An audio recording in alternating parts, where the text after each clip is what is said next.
ଅନୁଭୂତିର କାହାଣୀ ଶୀର୍ଷକ ଅନୁଭୂତିରେ ଶ୍ରୀକୃଷ୍ଣ। ରଚନା ସୁମିତ୍ରା ବେହେରା। କଣ୍ଠଦାନ ଦୀପକ କୁମାର ସାହୁ।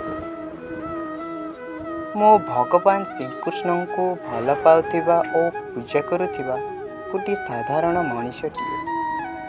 ମଣିଷ ଜୀବନ ପାଣି ଫୋଟକା ପରି, ସେ ଆଜି ଅଛି ତ କାଲିକି ନାହିଁ।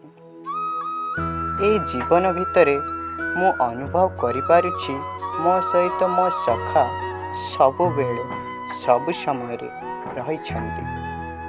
ମୋ ହସ, ଲୁହ, ଦୁଃଖ, କଷ୍ଟ, ହାନି, ଲାଭ ଓ କ୍ଷତିରେ ପ୍ରଭୁ ବେଣୁଧରଙ୍କ ମହତ୍ତ୍ୱପୂର୍ଣ୍ଣ ଭୂମିକା ରହିଛି। ମୁଁ ତାହାଙ୍କ ଭିତରେ ମୋ ବାପା, ବୋଉ, ଭାଇ, ଭଉଣୀ ସମସ୍ତଙ୍କୁ ଦେଖି ଆସିଛି।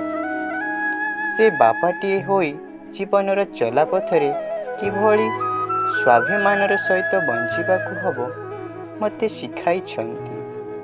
ସେ ମା' ହୋଇ ମୋର ସବୁ ଅଳି ଅଝଟକୁ ମୁଁ ତାଙ୍କ ପାଖରେ ଜଣାଇ ଆସିଛି। ଭାଇ ଓ ଭଉଣୀ ପରି ସ୍ନେହ ଶ୍ରଦ୍ଧା ଦେଇଥିବାରୁ ମୁଁ ତାଙ୍କ ପାଖରେ ଋଣୀ ହୋଇ ରହିବି। ମୋ ପ୍ରଭୁ ମୋ ସହିତ ପ୍ରତି କ୍ଷଣରେ ଅଛନ୍ତି। ଏବେ ମଧ୍ୟ ମୋ ସହ ଅଛନ୍ତି, ଆଗକୁ ମଧ୍ୟ ରହିବେ।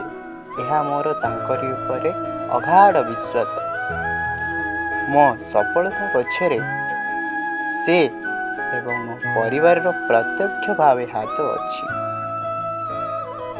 ମୋ ଜୀବନରେ ଅନେକ ଦୁଃଖ କଷ୍ଟ ଆସିଛି।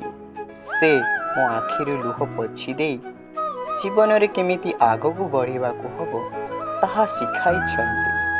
ସେ ସବୁ ଝଡ଼ ଝଞ୍ଜାରେ ଢାଲ ହୋଇ ଛିଡ଼ା ହୋଇଛନ୍ତି।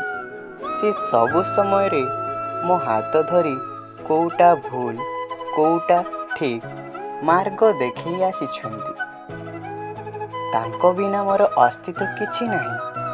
ତାଙ୍କୁ ମୁଁ ପ୍ରତ୍ୟେକ ମୁହୂର୍ତ୍ତରେ ଅନୁଭବ କରିଛି। ହଁ, ଖାସ୍ କରି ଯେବେ ମୁଁ ପୂଜା କରୁଥାଏ, ସତେ ଯେମିତି ଲାଗେ ସେ ମୋ ପାଖକୁ ଆସି ନୀତି, ଆଦର୍ଶ ଓ ସଂସ୍କାର ଓ ସ୍ୱାଭିମାନ ବିଷୟରେ ସୁନ୍ଦର ଅନୁଚିନ୍ତା କହିଦେଇ ଯାଉଛନ୍ତି। ଭଗବାନ ମଣିଷର କର୍ମ ଅନୁସାରେ ଫଳ ଦେଇଥାନ୍ତି। ଭଲ କର୍ମର ଫଳ ଭଲ ଆଉ ମନ୍ଦ କର୍ମର ଫଳ ମନ୍ଦ।